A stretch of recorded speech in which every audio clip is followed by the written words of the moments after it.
নমস্কার, কেমন আছেন? অঙ্গীকারের নতুন একটি ব্লগে আপনাদের সকলকে স্বাগত জানাই। আমাকে দেখে আপনারা বুঝতেই পারছেন আমরা এখন রেডি হয়ে আমরা এখন বেরোচ্ছি। আর যাচ্ছি এবারে কোনো কাছাকাছি না, অনেক বড় একটা ট্যুরে, যেটা ২-৩ বছর ধরে অপেক্ষায় ছিলাম এই ট্যুরটার জন্য। আজকে ফাইনালি সেই ট্যুরটাতে যেতে পেরে আমার ভীষণ ভালো লাগছে। আপনারা আমাদের ব্লগ দেখতে থাকুন আর আশা করি আপনারা বুঝতেই পারবেন যে আমরা কোথায় যাচ্ছি। তো চলুন, এখন বাজে সময় ঘড়ি 2:30-3:45 মতন। আমরা এখন চলে এসেছি যাদবপুর স্টেশনে, আর আমাদের বাড়ির সামনে এটাই নিয়ারেস্ট স্টেশন। এখানে দিম্মা, দাদা আর সবাই চলে এসেছি। এবারেও আমাদের সব একসঙ্গেই যাওয়া। এবার আমরা যাচ্ছি অনেক দূরের রাস্তায়। এবার দুষ্টুকে প্রথম নিয়ে যাচ্ছি, তো সেটা খুবই একটা এক্সাইটমেন্ট। আর কথা বলতে বলতে দেখুন আমাদের ট্রেনও চলে এসছে। আমরা লোকাল ট্রেন করে যাব শিয়ালদা স্টেশনের উদ্দেশ্যে। তবে চলুন, এখন আমরা চলে এসেছি শিয়ালদা স্টেশনে। আর মানুষের ভিড় দেখে তো বুঝতেই পারছেন যে হাঁটি হাঁটি পাপা করে যেতে হচ্ছে, এতটাই ভিড়।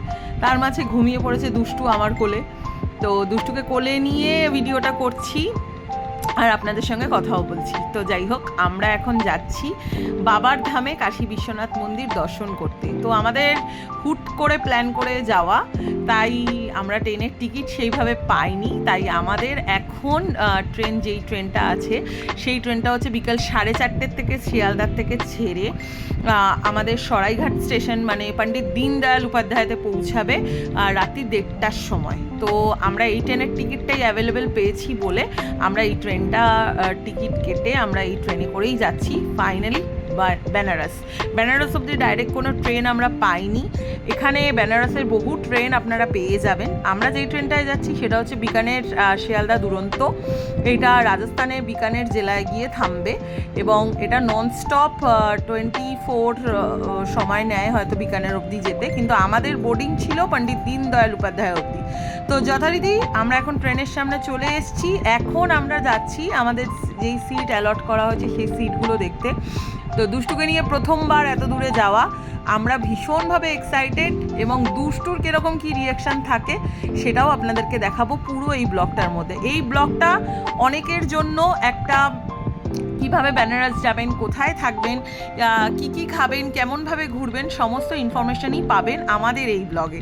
আমরা কোনো ট্রাভেল ব্লগার নয়, কাউকে মানে স্পন্সারও করছি না, কিন্তু আমরা যে অভিজ্ঞতাটার সম্মুখীন হয়েছি সেটাই আপনাদের খুঁটিনাটি সমস্তটাই শেয়ার করব বলেই এই ব্লগটা আপনাদেরকে দেখানো উদ্দেশ্য। তো যথারীতি আমাদের ট্রেন এখন ক্রমশ মানে দুরন্ত গতিবেগে ছুটছে। আমরা এখন স্কাইওয়াক দক্ষিণেশ্বর ক্রস করছি।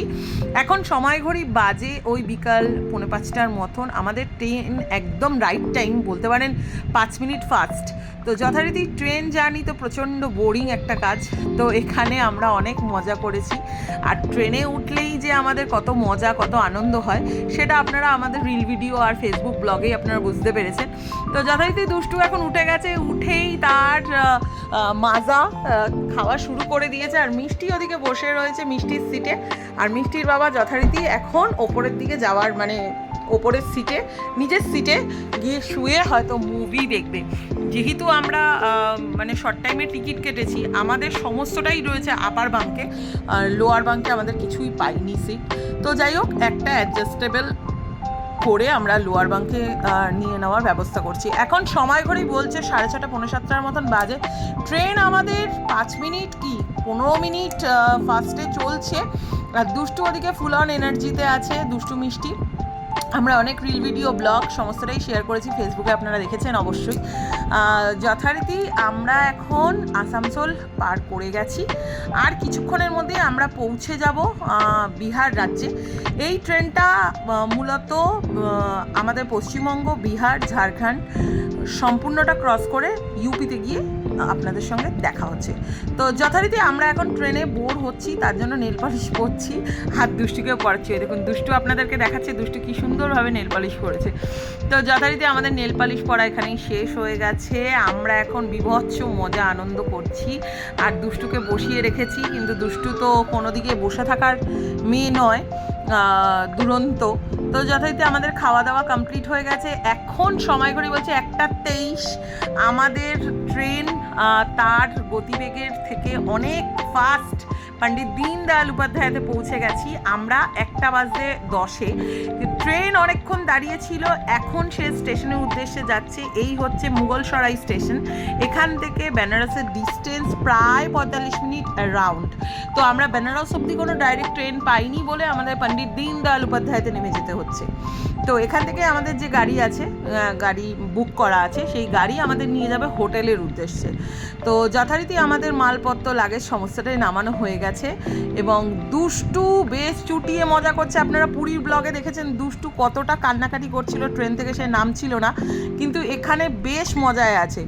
তো যথারীতি দুষ্টুর মজা আনন্দ নিয়েই আমাদের আজকের এই ব্লগটা। আর আমাদের কলকাতা থেকে পণ্ডিত দীনদয়াল উপাধ্যায় অবধি আমাদের যাত্রাটা খুবই ভালো ছিল আর খুবই কমফোর্টেবল যাত্রা ছিল। রাত্রেবেলা আমাদের খাওয়া দাওয়া ছিল ট্রেনেই, ট্রেন থেকেই আমরা খাওয়া দাওয়া খেয়ে নিয়েছিলাম।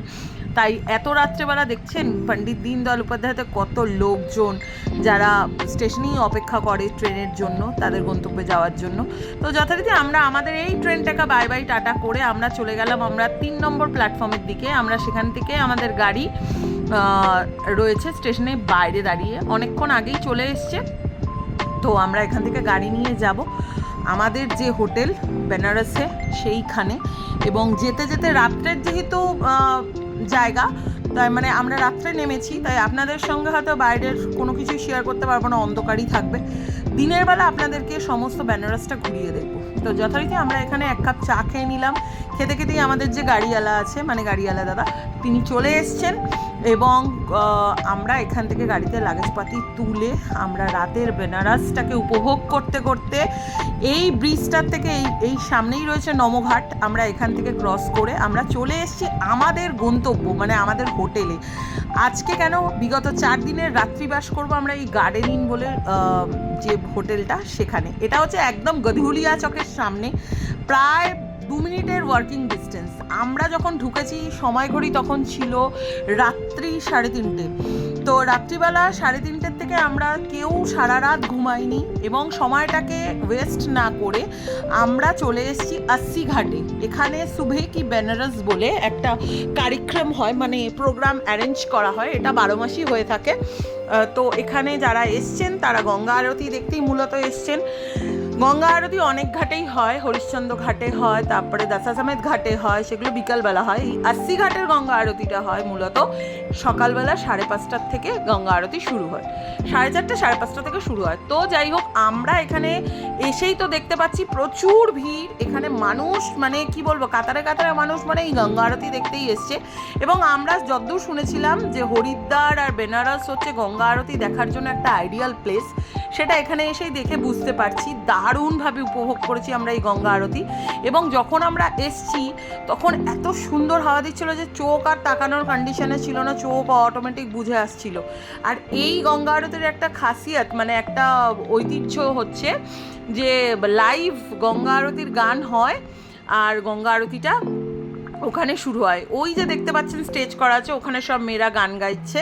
গানটা যেহেতু কপিরাইট হয়ে যাবে তার জন্য আপনাদের সেটা শেয়ার করতে পারলাম না। আর এখানে দেখুন কিছুক্ষণ আগে এই জায়গাটা কত ফাঁকা ছিল, আর এখন দেখতে পাচ্ছেন পুরো ভিড় হয়ে গেছে। আর গঙ্গা আরতির প্রস্তুতি অলরেডি শুরু হয়ে গেছে। এখানে সারা দুনিয়ার লোক যেন এখানে চলে এসছে, এরম ব্যাপার। তো অনেকে এসে 80 ঘাটেও থাকে, কিন্তু 80 ঘাট থেকে বাবার মন্দির অনেকটাই ডিস্টেন্স এবং গধুলিয়া চকের ডিস্টেন্সটা অনেক, তাই আমরা বেছে নিয়েছিলাম গধুলিয়া চকে। তো 80 ঘাটের গঙ্গা আরতি দেখে আমাদের খুবই ভালো লাগছে। এখন সময় ঘড়ি বলছে 6:45 মতন বাজে, সূর্য এখন উদিতমান হয়ে গেছে। আমরা গঙ্গা আরতি ভরপুর উপভোগ করে আমরা চলে এসেছি এখন নৌকা বিহার করতে। দুষ্টু আপনাদেরকে হাই করছে, আর সাথে করে আমরা সকলকে জানাচ্ছি গুড মর্নিং বেনারস। আজকে বেনারসের আমাদের ডে 1, প্রথম দিন। আমরা এখন এখানে নৌকা বিহার করে তারপর আমরা যাব কাশী বিশ্বনাথ মন্দিরে, আমাদের স্লট বুক করা আছে, সেই হিসাবে আমরা পুজো দিতে। তো গঙ্গা বক্ষে গঙ্গা আরতি দেখে এবং গঙ্গায় যে নৌকা বিহার করছি, দারুণ একটা অনুভূতি। এই অনুভূতি কারোর সঙ্গে শেয়ার করা নয়। যারা যারা আপনারা বেনারস এসছেন তারা অনেকেই জানেন যে বেনারসের সৌন্দর্য মাহাত্ম্য কতটা। এবং আপনার একবার আসলে, আমরা যেহেতু ফার্স্ট টাইম এসেছি তাই আমাদের কাছে অনুভূতিটাই আলাদা। হয়তো কিছু কিছু জায়গা হয়তো মিসও করেছি, আপনাদেরকে দেখাতেও পারবো না, কিন্তু সেই সব জায়গা থেকেও আমাদের কাছে এই সুন্দরত্বটাই হচ্ছে ইম্পর্টেন্ট। এই যে দেখতে পাচ্ছেন এটা হচ্ছে সেই গ্রিন করিডোর, এখান থেকেই মোদিজি স্নান করে গেছিল বাবা বিশ্বনাথের মন্দিরে যখন প্রথম এই করিডোরটা তৈরি হয়। আর এই হচ্ছে জীবনের শেষ জায়গা মণিকর্ণিকা ঘাট, যেখান থেকে জীবন স্বর্গের উদ্দেশ্যে শেষ হয়ে মহাদেবের জায়গা স্বর্গের উদ্দেশ্যে রওনা দিচ্ছে। তো চলুন এখন বাবার মন্দিরে যাওয়া যাক। 8টা বাজে, আমরা এখন বেনারসে এসেছি কালকে রাত্রেবেলা, আপনারা তো দেখেছেনই। তো এখন আমরা যাচ্ছি, আমাদের শুভম দর্শনের টাইম আছে 9টা থেকে 10টা স্লট, তো আমরা এর আগে পাইনি। আর জেনারেলের লাইন বিশাল, তাই শুভম দর্শনের অফিসে গিয়ে আপনাকে আগে টোকেন কালেক্ট করে দেন হচ্ছে বাবার সঙ্গে দর্শন করতে পারবেন।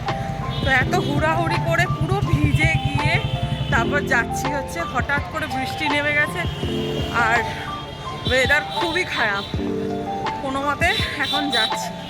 আর এই দেখুন লাইনটা দেখুন শুধু, এই হচ্ছে বাবা বিশ্বনাথ মন্দিরের সেই বিখ্যাত জেনারেল লাইন, যার কোনো শেষ নেই, মানে যত দূর অবধি বিস্তৃত আপনারা দেখতেই থাকবেন যে এখানে প্রচুর লাইন। তো আমরা ঠিক করেছি যে জেনারেল লাইনে না দাঁড়িয়ে আমরা বাবা বিশ্বনাথকে টোকেন কেটেই দর্শন করেছি। যেমন এই বাবা বিশ্বনাথের যে দর্শনের সিস্টেম সেটা হচ্ছে একটু আলাদা, আপনাদেরকে আগে থাকতে বলে দিই।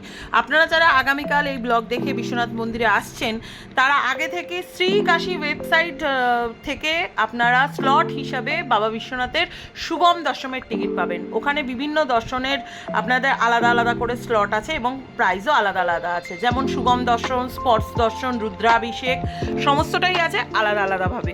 তো আপনারা শুভম দর্শনের, আমরা যেরকম শুভম দর্শনের টিকিট কেটে সেই বাবাকে দর্শন করেছিলাম, আপনারা অনলাইনে টিকিট কেটেই মূলত আসতে হবে। অনলাইনে টিকিট কেটে আপনাদেরকে হার্ড কপি নিয়ে সাথে করে আপনাদের আইডেন্টিটি কার্ড, যেমন আধার কার্ড, প্যান কার্ড যাই বলুন না কেন, সেগুলোকেও ক্যারি করবেন। এসে এখানে গদুলিয়া চক থেকে মন্দিরের দিকে যেতে আপনাদের বাঁ হাতে পড়বে শ্রী কাশী ওয়েবসাইটের যে ট্রাস্ট, বাবা বিশ্বনাথ মন্দিরের ট্রাস্টের অফিস, সেখানে আপনাদেরকে সেই কাগজ ডকুমেন্টসগুলো দেখালে আপনারা ওখানে প্রসাদের ডালি পাবেন এবং সেখান থেকেই আপনাদের যাত্রাটা মূলত শুরু হবে। তো চলুন, কথা বলতে বলতে আমরা চলে এসেছি সেই কাশী বিশ্বনাথ মন্দির টেম্পল ট্রাস্টের অফিসের সামনে। এখানে আপনারা ডাইরেক্ট টিকিটও কেটে নিতে পারেন এবং সরাসরি আপনারা এখান থেকে শুভম দর্শনের টিকিটও পেয়ে যাবেন। ট্রাস্টের অফিসের ভিতরে ভিডিওগ্রাফি অ্যালাউ নেই বলে আপনাদেরকে পুরোটা ঘুরে দেখাতে পারলাম না। আমরা এখানে আমাদের ডকুমেন্টসগুলো জমা দেওয়াতে ওনারা আমাদেরকে প্রসাদের ডালি দিয়েছে এবং সেখান থেকেই আমাদের মূলত যাত্রাটা শুরু হয়েছে। আমরা প্রসাদের ডালি হাতে করে নিয়ে আমরা বাবার মন্দিরে এখন প্রবেশ করছি। আর এখানে নেমে গেছে অসময় বৃষ্টি এবং শুভম দর্শন যারা করতে আসবেন তারা এরকম ছোট ছোট বক্স পাবেন, তার মধ্যে 4টে করে লাড্ডু পাবেন। আমাদের রুদ্রাভিষেকও ছিল এবং শুভম দর্শনও ছিল, তার জন্য আমরা আলাদা আলাদা স্লটে এসছিলাম এবং রুদ্রাভিষেকের রুদ্রাক্ষের মালা দেয় আর সেটাও আলাদা করে পারচেস করে নিতে হয়। এখানে যেগুলো দেখছেন দোকানগুলো, এখান থেকেও আপনারা দুধ, গঙ্গার জল, যা যা প্রয়োজনীয় জিনিস সেগুলো আপনারা কিনে নিতে পারেন এবং সেখানে গিয়ে বাবাকে অর্পণও করতে পারেন। তো এখানে প্রচণ্ড ভিড়, মানে পা এগোনো যাচ্ছে না রীতিমতন। আমরা দুষ্টু মিষ্টি সবাইকে নিয়েই সাথে করে বাবা বিশ্বনাথের মন্দিরের সামনে এখন যথারীতি চলে এসেছি এবং আমাদের স্লটিং টাইম ছিল সকাল 9টা থেকে 10টা। তো একটু আগে আগে আসলে, কারণ এই প্রসিডিওর হতে একটু সময় লাগে, তার জন্য একটু আগে আগে আসলে পরে আপনারা অনেকটাই হাতে সময় পেয়ে যাবেন। তো আমরা এখন চলে এসেছি বিশ্বনাথ মন্দিরে। মানে বাবাকে দর্শন করা হয়ে গেছে। কেমন দর্শন করলে বলো? খুব সুন্দর, খুব ভালো। বাবা না টানলে কেউ আসতে পারে না। এটা ঠিক কথা। বছর ধরে আসবো করছি, বাবা এই বছর আমাদের টেনেছে, এসেছি। চোখ মুখের অবস্থা দেখে বুঝতেই পারছেন, ঘুমে একেবারে ঢুলে ঢুলে পড়ছি। তার মধ্যে আমরা পুজো করেছি, খুব ভালো। ঠিক আছে, চলুন মন্দিরের বাইরে বেরিয়ে আপনাদের সঙ্গে দেখা হচ্ছে। বাবা না ডাকলে যেরকম আসা যায় না, সেরকম কষ্ট না করলে বাবার দর্শন পাওয়া যায় না। তো আজকে সারা রাত জেগে বাবাকে অনেক কষ্ট করে দর্শন করেছি, ভীষণই ভাল লাগছে। অনেক দিন পর যে এখানে আসতে পেরেছি আমি নিজেকে অনেক ধন্য বলে মনে করছি। তো এখন সময় করে বলছে বিকাল 6:30 বাজে, দুপুরে খাওয়া দাওয়া করে ঘুমিয়ে নিয়ে তারপরে আপনাদের সঙ্গে আবার দেখা করতে চলে এলাম। এখন আমরা হোটেল থেকে পায়ে হেঁটে যাচ্ছি গদুলিয়া চকের দিকে। আমাদের হোটেল থেকে মাত্র 2 মিনিটের ওয়ার্কিং ডিস্টেন্স হচ্ছে গদুলিয়া চক। গদুলিয়া চক হচ্ছে বেনারসের সেন্টার অফ বেনারস। এখান থেকে আপনারা যেরকম বিশ্বনাথ টেম্পল যেতে পারবেন, সেরকম দশাসমেত ঘাটে যেতে পারবেন, সেরকম আস্সি ঘাটে যেতে পারবেন, আবার সেই রকম কাশী চাট ভান্ডারের দিকেও যেতে পারবেন। মানে এটা হচ্ছে একটা সেন্টারই বলা যায়। তো যথারীতি আমরা এখন চলে যাচ্ছি এই বেনারসটাকে পায়ে হেঁটে একটু এক্সপ্লোর করতে। তো আজকে সেরকম যেহেতু হেট্রিক গেছে সকাল থেকে আমাদের অনেকটা, তার জন্য আমরা বেনারসে আজকে সেরকম কিছুই করব না। আমরা লোকাল কিছু কিছু জায়গা ঘুরবো এবং খাওয়া দাওয়া করব। তো চলুন আমাদের সঙ্গে। এই হচ্ছে এখন কনস্ট্রাকশনের কাজ চলছে। মূলত বেনারসের যে মানে স্টেশন আছে, রেলওয়ে স্টেশন, সেখান থেকে গদুলিয়া চক অবধি রোপওয়ের কাজ হচ্ছে। তার জন্য রাস্তায় প্রচণ্ড ভিড়, আর এটা ওয়ান ওয়ে রাস্তা করে দিয়েছে বলে এই ভিড়ের সম্মুখীন আমাদের সবাইকেই হতে হচ্ছে। এবং আমরা যখন রাত্রেবেলা নেমেছিলাম তখন গাড়ি আমাদের ওই মাথায় নামিয়েছিল, আমাদের হেঁটে হেঁটে যেতে হয়েছে। কথায় কথায় চলে এসেছি কাশী চাট ভান্ডারের কাছে। আর এখানের চাট নাকি বিভৎস ফেমাস। যারা বেনারস ঘুরতে আসে তারা নাকি এখান থেকেই সবাই চাট খায়। তো আমরাও একটু চেখে দেখবো।